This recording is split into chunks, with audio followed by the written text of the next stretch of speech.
if I went to other producers and I didn't ask for that, I didn't ask for credit, that they would actually give me far more deal flow because I wasn't coming and asking the same thing that all the other producers were asking. So I would go to producers and I would say, listen, I don't really care about having my name on this right now. I just want to get better at raising money. So what happened was all of these producers gave me multiple shows that they were raising money on. So rather than going to people with an individual show, which is what most producers were doing, I was actually going to investors and potential investors with a portfolio of shows. Do you want your business to grow faster? Are you open to new and out-of-the-box ways to drive revenues and increase value? How do you imagine the most successful entrepreneurs and business leaders double, triple, or expand their businesses tenfold or more? The answer is deals. This is a weekly podcast featuring conversations with business owners, executives, and leaders as we reveal behind-the-scenes details that give you, our listeners, the confidence to pursue your own deal-driven growth. On the show, we discuss a huge variety of deals, everything from large, complex mergers and acquisitions to smaller deals that you can do even without significant capital. My name is Corey Kupfer, and I've been supporting deal-driven growth for businesses for 35 years as a successful entrepreneur, professional negotiator, and attorney. My goal is to help you strategize, plan for, find, and complete deals that will help your company grow faster. Welcome to the DealQuest Podcast. Let's get started.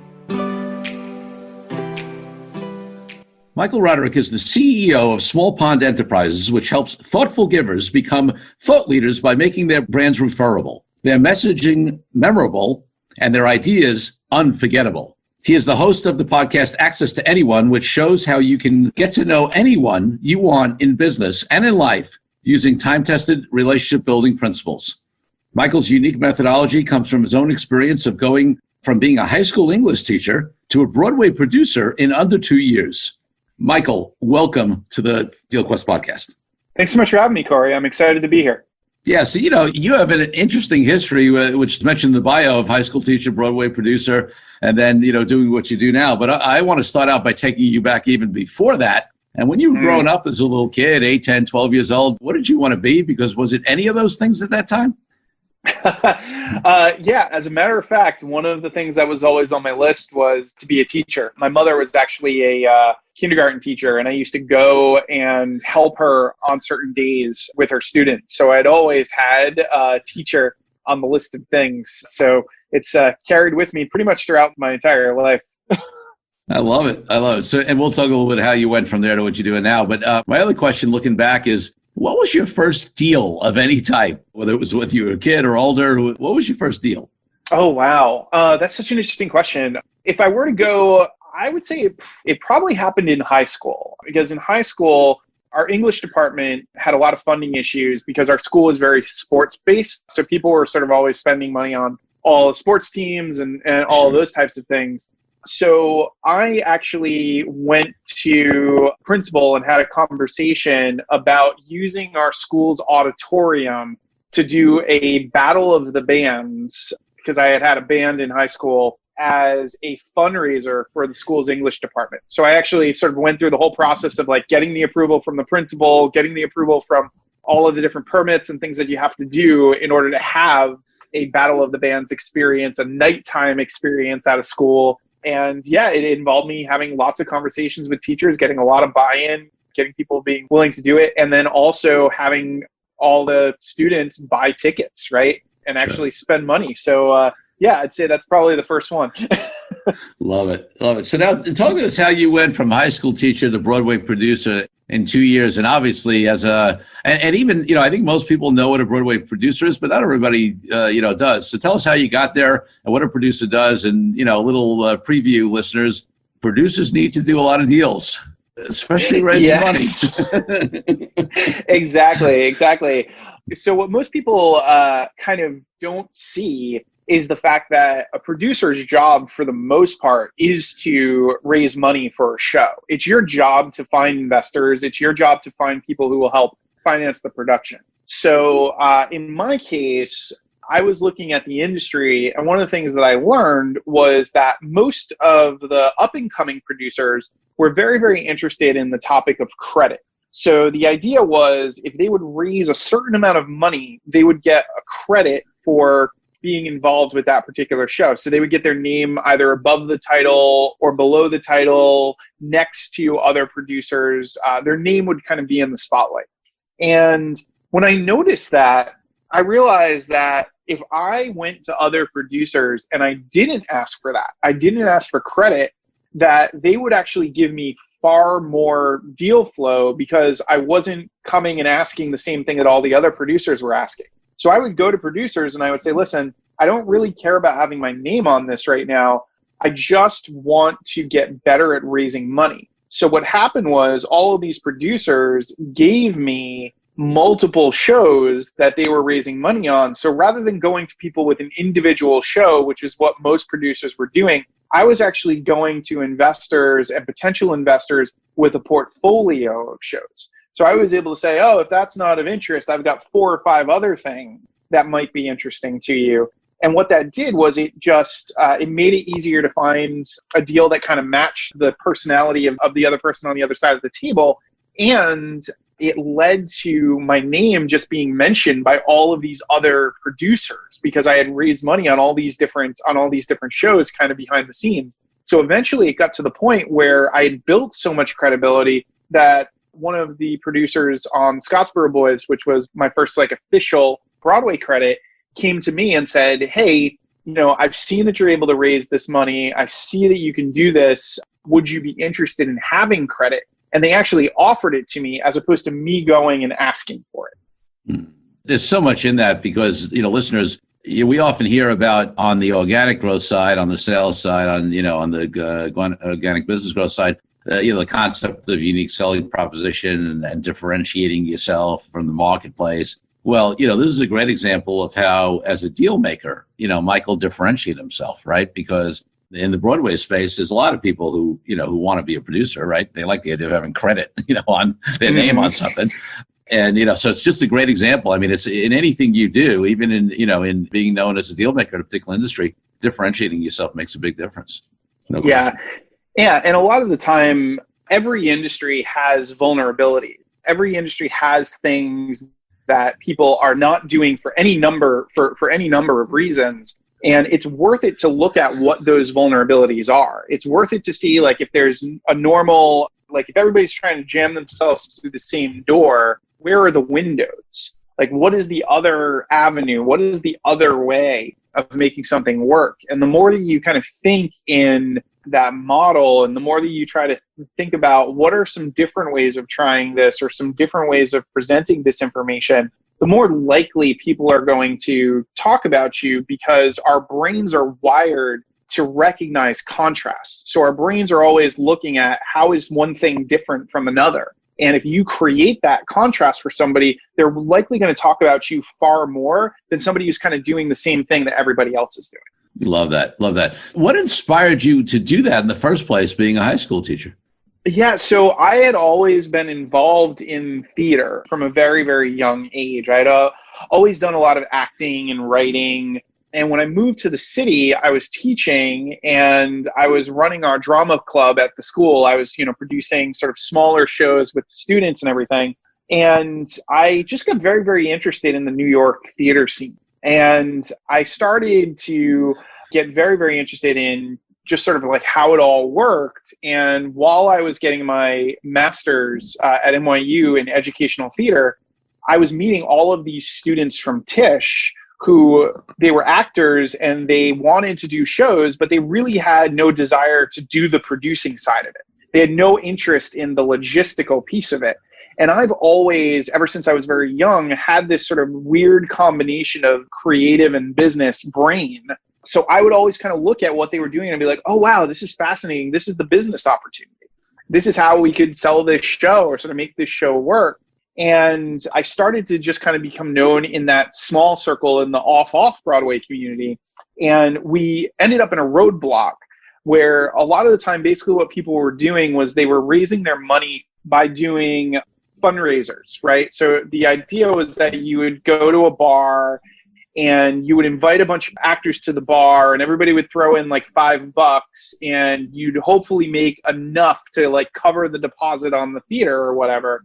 And what I realized was that people would spend more money if they were coming to an event where they could meet more people and they could connect with other theater professionals. So what I did was I started hosting events where I would rent out the back room of a restaurant, and I would basically have them all set up tables with individual theater companies, and I would promote to writers, actors, and directors, come and meet 50 theater companies in one night for, say, $20 or something like that, and we'd raise significantly more money. But because I was doing that, people at higher and higher levels of the theater world started to kind of get wind of me because I was bringing all of these people together. So by the time I had done 4 or 5 of these events, I was already starting to meet off-Broadway producers. And from the off-Broadway producers, I started to meet Broadway producers and get to know Broadway producers. And that's really how those relationships were built. Wow. So that was back in ancient times when you can get a bunch of people together in the same room in a restaurant. I think I remember those days. Exactly. There was no social distancing then. Oh God, you gotta laugh, folks. Yeah. Let's take a break from the show for a minute so I can invite you to join our DealQuest Dealmakers community and our upcoming Zoom event, Conversation, Connection, and Cocktails. We're doing this every Thursday at 6 p.m. Eastern Time, and you can sign up at CoreyKupfer.com/CCC event.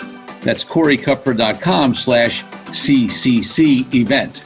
You'll have a chance to engage with other business owners, leaders, and executives to hear more from them about their greatest challenges and most effective strategies for growth in these challenging times. Now back to the show. So now you evolve after that, and tell us about Small Pond Enterprises, what you do now, and how you went from Broadway producing to doing that.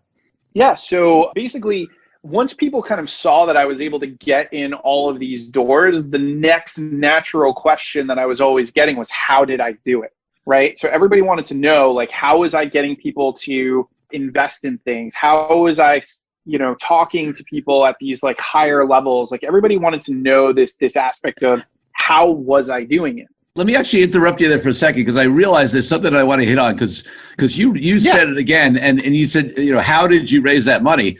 Yeah. I want to actually have you answer that question in another context, because I want to say people don't know how Broadway shows work. I think this is an accurate question. Michael will tell me if it's not. How did you raise all that money when most people were not going to get a return on it or even get it back, right? Like most shows lose money, right? Like really, how did you raise that money? Yeah. Most shows do lose money. And it comes down to the fact that it's about what matters to the other person. So for a lot of people, Broadway is not about investing to make money. They don't think about it in that context. There's a different reward for them to invest in a Broadway show. So for some people, the motivation is they want to be a fly on the wall in the process.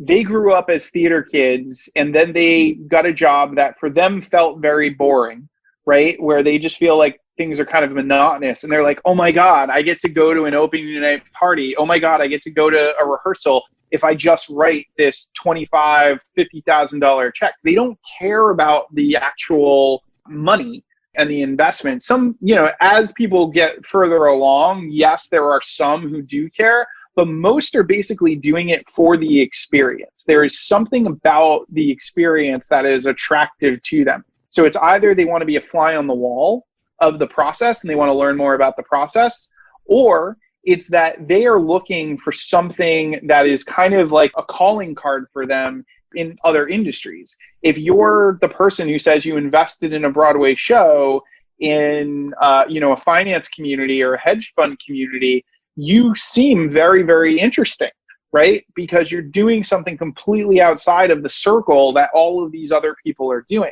So I would always basically just like figure out, why does this person want to be part of this world? Like, what is it that actually matters to them? And then see if the investment side of things, made sense to them. And very, very often, I basically went to people who either hadn't invested before or had maybe invested once or twice. And I always kind of came from this indirect ask style, where what I would do is I would say, this is what I think about the project, and this is why I think it has potential, but I'm curious, what do you think? And I would let them get involved in talking to me about whether or not they felt that the project had potential or that they thought the project was exciting. And then I'd feel out that situation and figure out, is it something that really motivates them, that they're excited by? And if so, I would present to them the opportunity. And that was the other thing. I didn't ask them for money. I just presented them with an opportunity. I was like, here's the thing. Like, it's totally up to you. And the thing in Broadway that they often say is that you can't make a living, but you can make a killing. And it's true. There's tons of instances in which people lose all of their money, but it's high risk, high reward. So if you're the gambler type, right? Then there's Hamilton and Cats and and Les Mis and The Phantom or whatever, right? Yeah, exactly. So it really comes down to this aspect of understanding the other person and understanding the motivation, and then also never presenting something as I'm pushing it on you. The metaphor that I often like to use is, if you are at a party and the people who are serving the cocktails and the treats kind of walk up to you and jam a cocktail weenie in your face, right? You're going to say no, right? You're going to push it away. But the person who just walks by you, lets the smell of the food kind of waft and keeps walking, is the one you grab and you say, hey, come back here. Let me take that treat, right? And any type of investing scenario is just like that. You wanna tell somebody, here's what this thing is. Here's the value of it. Here's why I think it's worth it. But here's the deal. It is your decision. And if you don't want it, that is totally fine. I don't really care. I'm happy to talk to somebody else if this isn't the opportunity for you. Yeah, so someone else. You let them make the decision. Someone else will eat the cocktail weenie if you don't want it. Right? Exactly. All right. So now let's take that into how that brought you to Small Pond Enterprises and what you do there. Yeah, sure, no worries. So basically, people were starting to ask me, like, what was my process, right? How was I getting in all of these doors? Why was I getting all of these introductions? Why was my name on sort of everybody's lips, right? And I was getting my master's in educational theater. And one of the things that we had learned about was simulations. And in a simulation, you basically have people act out a real world scenario, and you learn a ton as a result of being part of that real world scenario. So I started hosting workshops where I would simulate networking experiences. So I'd have people act out one-on-one meetings, job interviews, and cocktail parties. And once I sort of noticed the patterns in terms of how those people were interacting, I started to develop frameworks to teach people relationship building. And because these frameworks were so effective and people were getting really great results and they were so easy to remember, I was getting introduced to all these different industries. I was in the business world here. I was in the entertainment world there, all this different stuff. So I landed on this aspect of, the reason why I end up in all of these rooms is that the people on the other side of the door are very, very interested in what I have to say once I get in the room. Mm-hmm. And when I realized that, I realized most of us never think about how we're going to package ourselves so that other people are talking about us. We love to sort of look at our content and our material, and we love to serve and sort of help others, but it's so rare that we take the time to think about, how could I take my methodology, my idea, and make it so easy for you to remember that you share it with your friend, not because I'm some brilliant person and this is the best thing ever, but because it makes you look good. Mm.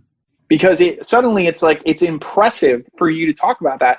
And I realized from a relationship building standpoint, that was sort of the gold standard in introductions, right? If you became the type of person that people basically mentioned that they knew you as a way to show off to their network, then you're always kind of coming into a conversation with that like halo effect, yes. Right? People are just expecting a really, really solid conversation, and you're always going to have a much better experience if there's that warm up. Right? So if you take the time and you create your own frameworks and your own methodologies, and people then are sharing your ideas and sharing your methodologies, you walk into the room and people have already heard about you. They've already done an aspect of due diligence. So it's way easier to get into those conversations and to be able to get deals going. Love that. Love that. So what are the types of clients that you work with? And then we'll talk a little bit more about how it further ties into deals. Yeah. So I work mainly with people who are in the thought leadership space. They make a living with their ideas. So they have their own intellectual property. And in many cases, what they likely have done is they have deprioritized packaging it. So these are the people, they've never sat down and said, what does my process actually look like? They've never said, if I were to write a book or if I were to do a TED Talk, what are my top 3 points? What is my framework that I would teach people? What is my process that I could help folks understand? I look at their content from that angle and start to think about, okay, if we were to take this content and treat it the same way that you treat the title of a Broadway show, how does that translate? Because most of the time we're too close to our material. Like most of the time we know our stuff so well that we don't see what it looks like from the outside. So where our faces are pressed against up against that TV screen, so we need somebody behind us to tell us what's on TV, and most importantly, tell us if we need to change the channel. The joke I often make is that I'm kind of like this combination between Don Draper from Mad Men and Malcolm Gladwell.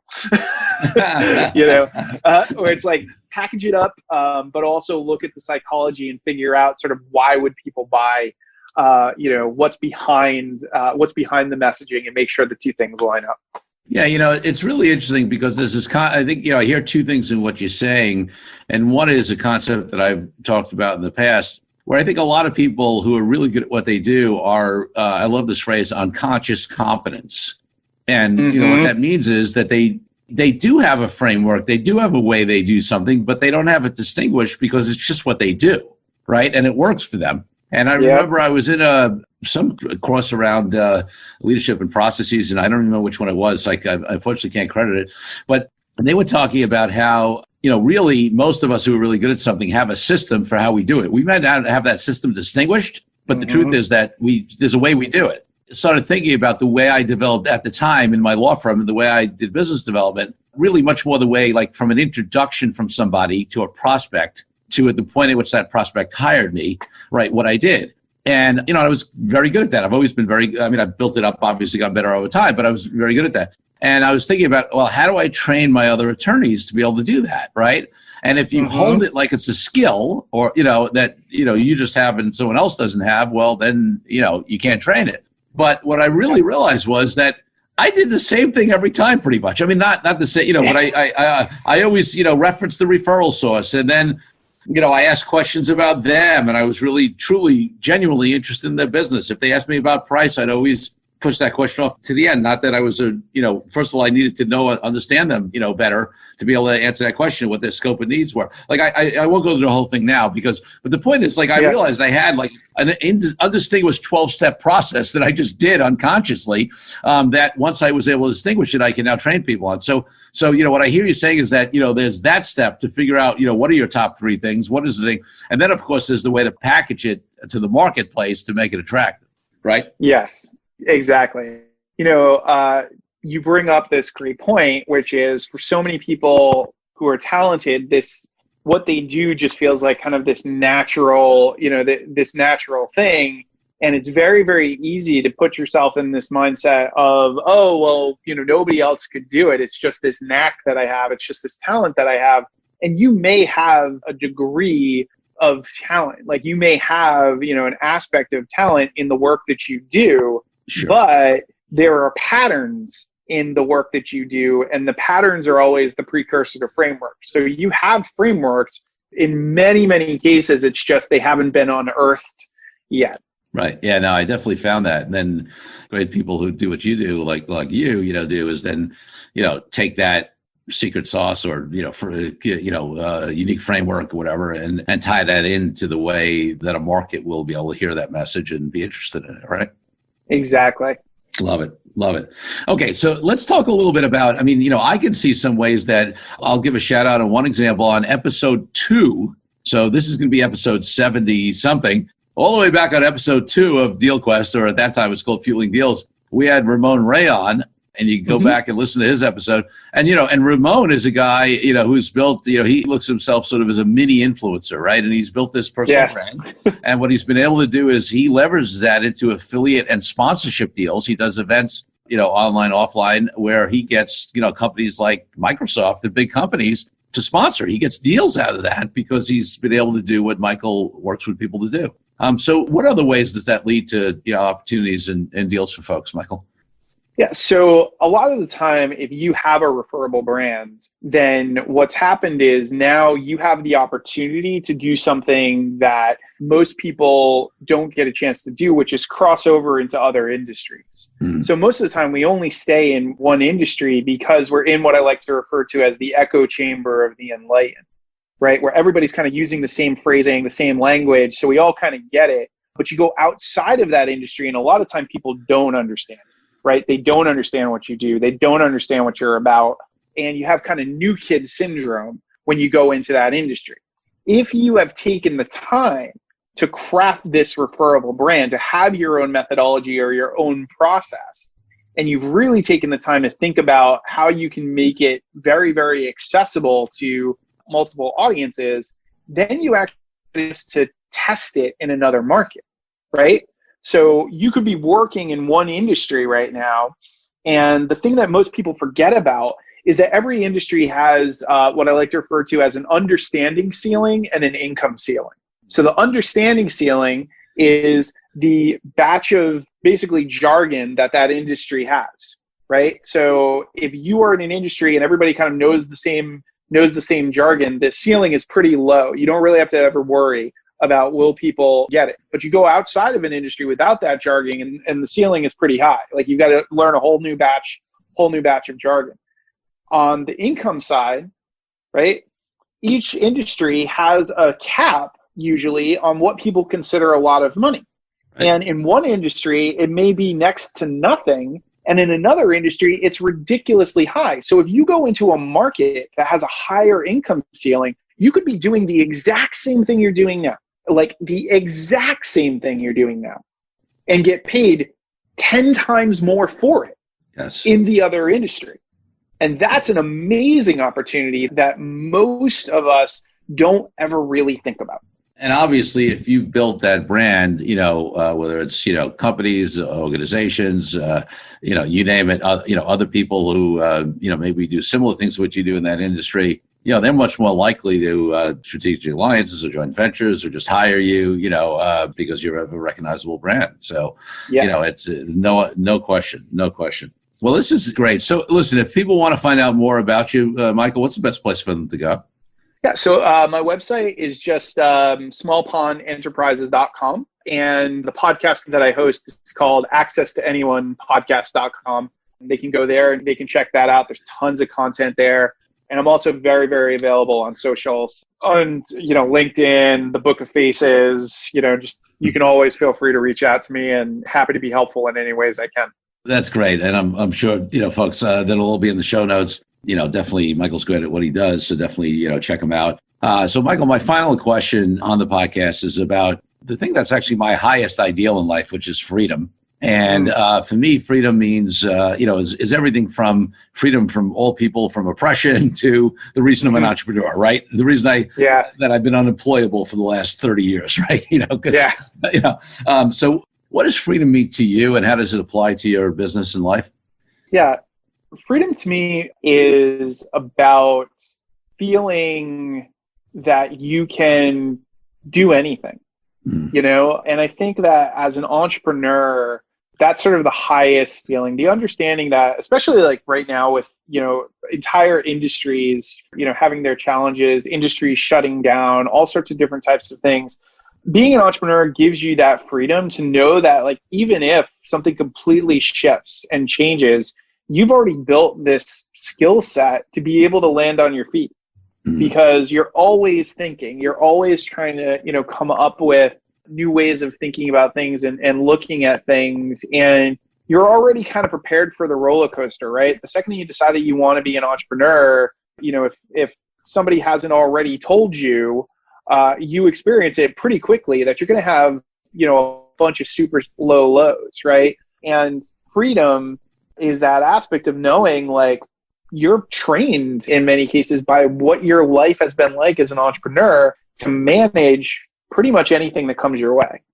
Yeah, love that. That's such a great message for, if anybody's listening to this podcast, well past when it launches, it is during the time of COVID-19. So if you a year from now, this podcast is going to be released when we still have shelter in place and, and where a lot of businesses still closed. So absolutely. And it's been interesting, Michael, I did a little, a social media post on this where I feel like, it's not universally true. And obviously everybody has their own challenges. But I do feel like entrepreneurs have this generally a more positive, forward-looking attitude on average, and this is not scientific, it's anecdotal for me, than a lot of folks. And I think it's largely because they ultimately do have, more control and the freedom to make, decisions that impact their lives and families than somebody that's sort of relied upon someone else to give them a job or not, or furlough them. Exactly. Yeah, totally. Michael, thank you so much for being on the DealQuest podcast. Yeah, thanks for having me, Corey. This was an absolute blast. Thank you for joining me on this episode of DealQuest, where we help you understand how deal-driven growth can be your ticket to freedom. You can be a friend of the show by leaving a review on the Good Pods app, podchaser.com, or any major podcast player. Every review helps the show reach more listeners. If you're ready to take your deal making to the next level by becoming a master negotiator, head over to Amazon or Audible and grab a copy of my best-selling book, Authentic Negotiating. Then connect with me on LinkedIn and let me know your thoughts. I'm Corey Kupfer. Until next week, wishing you the freedom and financial prosperity that I know your DealQuest will bring.